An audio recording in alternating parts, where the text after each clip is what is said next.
Avanzamos en este ADN hoy, ya lo adelantábamos cuando pedíamos compartir el programa de hoy con ustedes en el WhatsApp más 56977727572.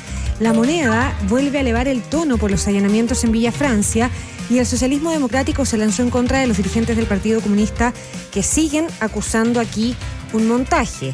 La escalada del conflicto político en el oficialismo se da en medio del revés judicial contra otros 9 imputados por el operativo que ayer fueron enviados a prisión preventiva por resolución de la Corte de Apelaciones de Santiago. De todo nos va a contar a esta hora Paulina García. Todo el oficialismo, principalmente el socialismo democrático, se cuadró con el gobierno tras esta pugna con el Partido Comunista por este allanamiento en Villa Francia. La presidenta del Partido Socialista entró al debate y afirmó que es evidente la desafección que existe del PC con el gobierno, asegurando que el Partido Comunista está dividido entre una facción que está con el gobierno y otra que está en contra del propio Ejecutivo, algo que tuvo dura respuesta por parte del presidente del PC, Lautaro Carmona, quien consideró estas palabras como imprudentes. Vamos a escuchar las palabras del presidente del PC, Lautaro Carmona, que le responde a la presidenta del PS, Paulina Odanovich. Hace una intromisión que a mi juicio no corresponde y eso no se hace, más cuando ella tiene todas las posibilidades de hablar directa y bilateralmente conmigo. Yo no la conozco militando en ningún espacio del Partido Comunista. Ella por opción es la dirigente del PS y yo del PC. Yo he dado una opinión política en el contexto de una democracia donde la libre expresión es un derecho constitucional y por ende esta censura o animosidad en contra de mi opinión no me parece. Es público, notorio y evidente la conducta que tiene el Partido Comunista hacia el gobierno. En la interna del gobierno se reconoce que lo que más molestó de esta situación es que el Partido Comunista hablara de un montaje y es por eso también que se reconoce que por parte de la ministra del Interior al menos se ha ido elevando el tono, asegurando que las diferencias deben canalizarse de manera interna y no por la prensa. Vamos a escuchar a la titular del Interior. Cuando se tienen ideas en una democracia y se quieren defender, hay formas válidas y formas que no lo son. Ocupar armamento, ocupar bombas, no es aceptable. A ver, yo no voy a hacer evaluaciones de qué hay detrás. Lo que sé es que aquí ha habido una diferencia y que tenemos que resolverla pensando en el país. Hacer acusaciones sin evidencia no es una forma correcta, pero si hay dudas, ciertamente se pueden plantear oficios, se pueden presentar recursos en los tribunales. Hay mecanismos para plantear dudas cuando un procedimiento tiene algún cuestionamiento de algún sector. Y respecto a la arista judicial, la Corte de Apelaciones de Santiago estableció que las detenciones ocurridas tras este allanamiento en Villa Francia eran detenciones legales, por lo que se decretó la prisión preventiva para 9 de los sujetos que estaban involucrados en estos hechos y otra imputada también por la manipulación de artefactos explosivos, por lo que fueron 10 personas en total las que quedaron en prisión preventiva y 2 con arresto domiciliario nocturno.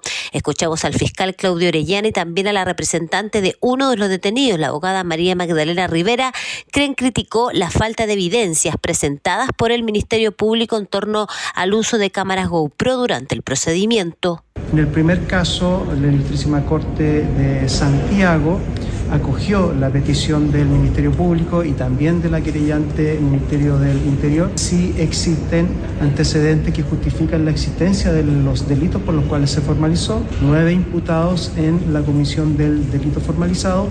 Lamentamos la decisión de la segunda sala de la Corte de Apelaciones. La verdad que en la audiencia de control de detención las pruebas no lograban vincular a los detenidos dentro de la radio Villa Francia con las armas que habrían sido encontradas.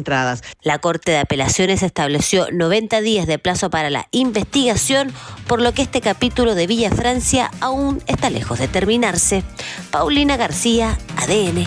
Mauricio, solo partir haciendo un apunte a propósito de esto último que contaba Paulina García antes de meternos en el lío político que sigue escalando tras los allanamientos de este fin de semana. Estos 9 imputados estaban en tránsito, no habían salido completamente en libertad después de lo que pasó el fin de semana y ahora la Fiscalía, el Tribunal, la Corte de Apelaciones determina que son un peligro para la seguridad de la sociedad y pasan entonces a cumplir prisión preventiva. Ayer decíamos que la defensa de estas personas planteaba que ellos estaban en estos lugares, en el comedor y en la radio Villa Francia, y no necesariamente eso significaba que estaban involucrados con el armamento que ahí se había encontrado.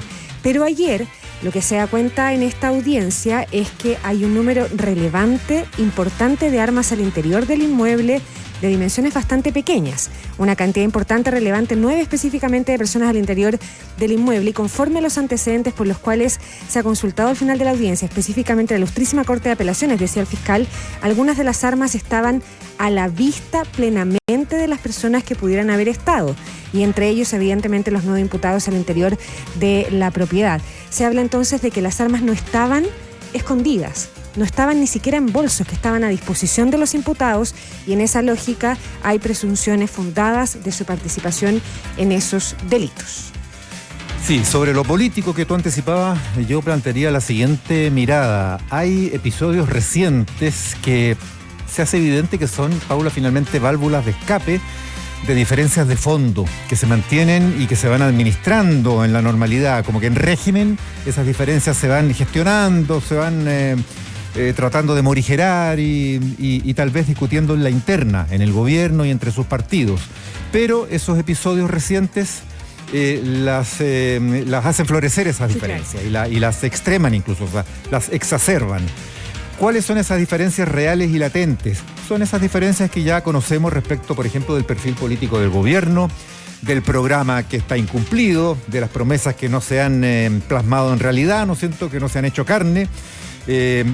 Hay miradas distantes sobre la democracia nuestra y las democracias del mundo. Hay miradas que son más que distantes, que casi a veces están en las antípodas, sobre las no democracias del mundo, sobre las dictaduras del planeta. Y eso de cuando en cuando también lo vamos vislumbrando. ¿Qué episodios recientes han alterado la gestión normal de esas diferencias entre fundamentalmente las llamadas dos almas, siempre se usa ese cliché, del oficialismo, o entre el gobierno y sus partidos, y en concreto ahora con el PC? Hechos recientes, primero la salida de Juan Andrés Lagos desde uno de los puestos de asesoría de la Subsecretaría del Interior. Ahí presenciamos todos una reacción del Partido Comunista que tiene muy pocos precedentes, si es que alguno. A mí me hicieron recordar algunas veces en que Jacqueline Van Rysselberghe, cuando presidía la UDI, salía alegando a voz en cuello respecto de cargos que habían perdido en los gobiernos de Piñera, ¿no? Y la reivindicación ahí de lo herida que había quedado la UDI. Algo así fue lo que vimos en el Partido Comunista, mire, y cuánto se parece a lo de la UDI. Y en esa lógica eran cargos políticos, estrictamente, uno podría decir, miembros de gabinete, como con el cuoteo, ¿no? Claro. Con el cuoteo habitual. Acá estamos hablando de un asesor de un subsecretario de una cartera, digamos. Un asesor que por definición tendría que supuestamente tener un carácter técnico en cierta área. Y al servicio de quien asesora. Exacto, totalmente sometido y al servicio, claro, y que puede estar o no estar y estar en periodo y salir, en fin, y eso siempre ha sido así en todos los gobiernos. Entonces vimos una reacción que para muchos rayó en la histeria del Partido Comunista. Y el último de los hechos, claro, los allanamientos del fin de semana en Villa Francia. El presidente del PC, Lautaro Carmona, tengo que decir, Paula, que nunca planteó como una tesis personal y frontal lo del montaje. Él lo hizo de manera elíptica, indirecta, aludiendo o radicando en la gente, y lo planteó más o menos en esos términos, en la gente la posibilidad de la sospecha respecto de que ahí pudiera haber habido un montaje. Lo que pasa es que a veces esas referencias elípticas e indirectas, porque son solapadas a su vez, tienden a ser tanto más perniciosas o más sugerentes que las referencias directas, ¿no es cierto? Porque se presta para interpretaciones más amplias. Sobre todo cuando se está hablando del presidente del partido. Claro, y en la amplitud de las interpretaciones, entonces ya cabe todo. Bueno, y eso fue lo que vimos como reacción justamente. La reacción más vehemente vino justamente del gobierno de Interior, de la ministra del Interior, Carolina Toá. Y en buena hora, porque lo hizo ella reivindicando con mucha energía la separación de poderes, el Estado de Derecho, la autonomía del Ministerio Público, en fin, y descartando absolutamente la supuesta tesis. Pero ahí está, ¿no? Son hechos recientes que muestran una diferencia mayor. Yo creo que estas cosas recientes después siempre típicamente se van dando por superadas, se van dando vueltas a las páginas, pero las heridas van quedando como, reitero, para redondear nosotros y cerrar el círculo, van quedando como evidencia de las diferencias de fondo. Y sobre ellas habría que preguntarse cómo se siguen administrando en los, ya año y medio que queda de gobierno. Sí, claro, y además llama la atención que en un momento delicado políticamente, cuando estamos hablando de un año electoral, cuando todavía siguen las negociaciones al interior de las propias coaliciones, no haya un intento como deliberado de bajar el tono, no, todo lo contrario. O sea, pareciera ser ante la opinión pública que no hay ni siquiera un intento por resolver esto de manera más interna, como que uno siente que los partidos quieren que estas diferencias se noten. Lo hace ayer Paulina Bodanovich cuando habla de un partido comunista que está en contra del gobierno. Lo hace el propio Lautaro Carmona cuando le contesta y le dice: aquí hay derechamente una intromisión indebida, una falta de respeto, y a usted nadie le dio el rol de politóloga experta en el PC para hablar de estos temas, ¿no? Entonces llama la atención como esa falta de intención de que esto se note menos, de que pase de alguna manera más por la interna, de que se resuelva por otras vías para intentar avanzar en un año electoral que siempre también es complicado para todas las coaliciones, y con un gobierno que está intentando además sacar adelante en el Congreso reformas importantes con un oficialismo enredado, pues con un oficialismo evidenciando más que en otras oportunidades esto de sus dos almas.